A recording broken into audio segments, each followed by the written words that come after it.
Rasmus Hojlund is finally set to make his Manchester United debut in that Premier League game at the Emirates Stadium against the Gunners in one of, if not the biggest football rivalry right now. Guys, I'll tell you and I'll talk about it a lot more tomorrow, but trust me, this by far now is the biggest football rivalry in world football, to be honest, in the biggest leagues in the world. Arsenal Man U is the real rivalry. Forget about the El Clasico, that one died with Cristiano Ronaldo and Messi.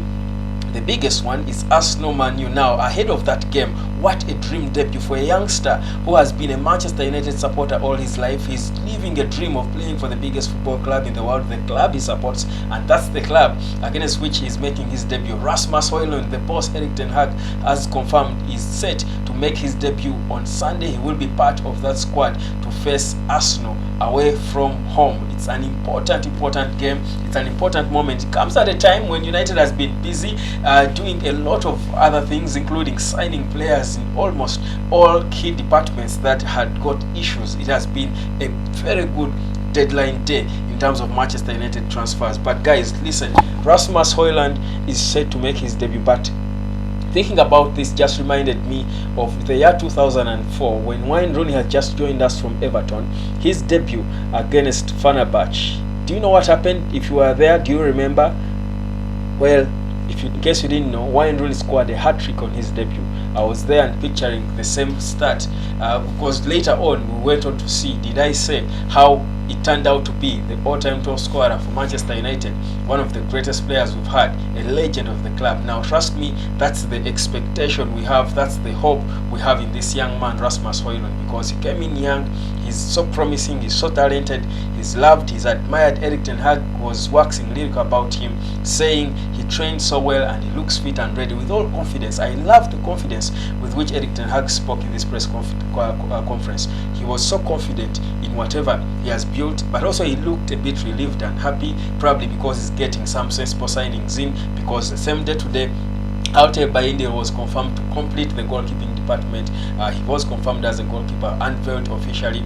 So meaning he actually said as well, Bayinde will be in that game against Arsenal. He will be in the squad, ready as well to come in there and push. Remember, Bayinde, by the way, is not just another number 2 goalkeeper. Bayinde is a serious goalkeeper who can actually push Andre Onana to the limit. So it's going to be competitive in every department, that, like Erik ten Hag has already said, he is one manager who wants to see competition in all departments, and competition always is going to yield results. Trust me, it is looking good. Now, United also confirmed Sergio Reguilon, of course, who joined on from Spurs on loan. It's again another important signing for Manchester United, and it is one I think we also expect perhaps him to be in that squad for the Arsenal game. I think if there is one player we need, of course, besides Hojlund, I think it's that natural left back to be able to tame Bukayo Saka when he's flying from his flank. So obviously, I believe Reguilon should come quickly and be able to join. He must be already in Manchester. I mean, he was in London. Manchester is about 4 hours away from London, so obviously he is there. If the likes of Sofian Amrabat are believed to be already there just hours after the confirmation, trust me, we could be seeing Reguilon in that game. But let's get back to Rasmus Hojlund. Hojlund is fit, so he's set to make his debut. I hope he debuts with a goal. I feel like he will score. I think I've thought about it several times, to be honest, because I told you weeks before that I thought, and I got from my sources, that he will be fit for this game against Arsenal. Good enough, the boss has confirmed it. But in terms of his arrival and the energy that is surrounding Manchester United and the fans, for a moment Man United supporters have forgotten about the Glazers, because United finally got Sofian Amrabat. Many will not even care how he came. He's coming on loan, and there's an option of buying, of course, but we don't have the money. But no one will care. He's here and we just want to see him playing. That's the most important thing. I think looking at this window and how it has turned out for Manchester United, I think it is one of those you won't forget. But also the success it has come with, of course, it's not 100%, because the players have not come in at the time perhaps Erik ten Hag would have preferred them to come. But also these are perhaps not these were never his first priority of players, the full first priority. I think he would have wished to sign other players in different circumstances. But let us let bygones be bygones. Let's focus on the guys we have. I think we've got some good players in there. I think we've got world-class players in all departments, which I think is very important. because we've been lacking world-class players in that midfield. We've had a lot of pretenders in the team, and you will see what will happen when you bring world-class players to a team. The change is instant. You will see that Manchester United is going to look totally different, because all players on that pitch will be world-class players. For me, that's the most important thing. At least more than 90% of them will be world-class. If you look at Onana in goal, look at the back line, the two centre backs. Varane, of course, Varane is injured. He's not going to be playing against Arsenal. But I'm looking at now the ideal Manchester United. So look at Varane and Lisandro Martinez. Those are world-class World Cup winners. You look at the midfield with Casemiro, a multiple Champions League winner. Look at Sofian Amrabat, a World Cup semi-finalist. Look at Bruno Fernandes, a top footballer, one of the best players in the world, of course, with Portugal, key player for Portugal. Look at Marcus Rashford. I think he's a Euro finalist, important player. Left back, you've got Luke Shaw, Euro finalist. Up front, you've got Rasmus Hojlund, a young, hungry player who comes in with a lot of excitement and expectation. I mean, I feel United is now looking like a serious club that can come out there and have the confidence to go and compete against any team. So I think looking at the signings we've made, and of course I'm looking at mostly those that were in the plan, leave alone the Julians who came on loan because of an emergency. But looking at Sofian Amrabat and the backup goalkeeper, of course, then Onana. I don't want to talk about Mason Mount yet. The only thing I like about Mount is the fact that the boss wanted him. It shows there is something the boss sees in him. We are yet to see that on the pitch. But for me, I think the transfers, the window has been successful for United, and I love the fact that it ends, and the next weekend we are facing Arsenal with our best player, our most important signing probably, fit to play, and that's Rasmus Hojlund. He's hungry to play. I feel like Arsenal is going to have a tough day. He's going to have a forgettable day in office. This is going to be an exciting one. Manchester United is slowly coming back, where it is supposed to be. So, guys, that's where we are. Good stuff. But you can let me know in the comment section how you feel about the whole window and how it has been, but also the fact that Hojlund is going to be making his debut against Arsenal. What do you think? And what are your expectations in this boy? For me, to be honest, I've got a lot of expectations in him because, first of all, I think Erik ten Hag is obviously going to be given the time to build. Certainly, he may not be an instant hit. He may not. But Erik ten Hag has been shown the trust, that they have trusted him. And I hope the Glazers finally do one more right thing, because I don't think when Sheikh Jassim comes in, he will fire Erik ten Hag.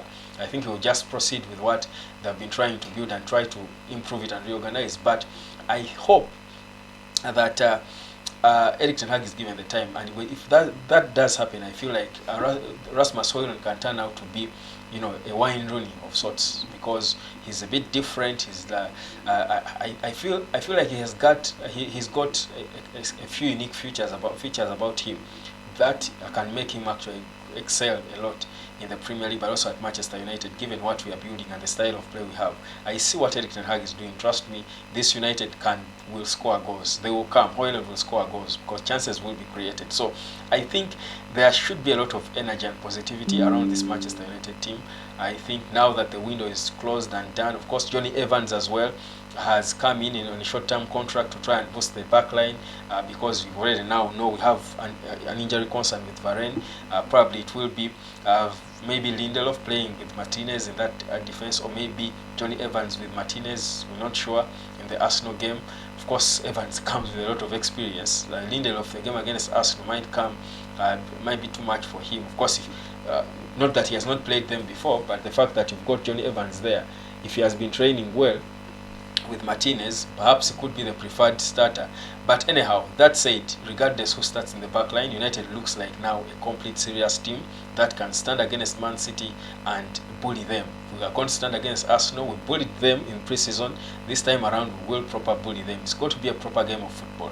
That's why I feel it's such a good time. I think I've been happy with the progress of events in the past days. The deadline day activity for me has been good. But most importantly, the fact that finally Rasmus Hojlund is confirmed is going to be making his debut, for me, makes sense. To wrap it up, I'll just briefly tell you about Mason Greenwood, who is likely to join Lazio. There is talks of Lazio, not yet off. I told you earlier before of how Italian clubs were all there waiting, like Panthers waiting for a Role to come to a halt. They were just waiting for him to see what the situation is. They were monitoring the situation because they want him. Like they say, one man's meat is another man's poison. So his meat for these Italian clubs, that is Mason Greenwood. So he could join Lazio, and obviously, whereas he's no longer a United player, he will no longer come back to play for United. Rather, we are still concerned because I mean he had a contract running up 2025. He should have been still a player. Many of us would have wished to keep him, but he could be going to Lazio. Just an update for you in case you're interested to know what's going on with Mason Greenwood. But focusing on United, Hojlund ready for his debut against Arsenal. Then Johnny Evans signing a short-term contract. Sofian Amrabat, I don't think he will be ready for the Arsenal game, but trust you me, after the international break, and the question is, will he be playing alongside Casemiro mostly, or will he be from the bench where Scott McTominay has been, coming up as a backup for Casemiro? If you ask me, I think he should be playing alongside Casemiro. Don't force Mason Mount on us. You can put Mason Mount on the right wing where Anthony is, always pretend. Anthony had a fair game by the way against Nottingham Forest, but well, he's not consistent with such. If he can, then perhaps he can actually maintain that position for himself. Anyhow, that's where we are. Manchester United deadline day. My name is Rasmus Hojlund. Welcome aboard. Subscribe. Don't you move a muscle.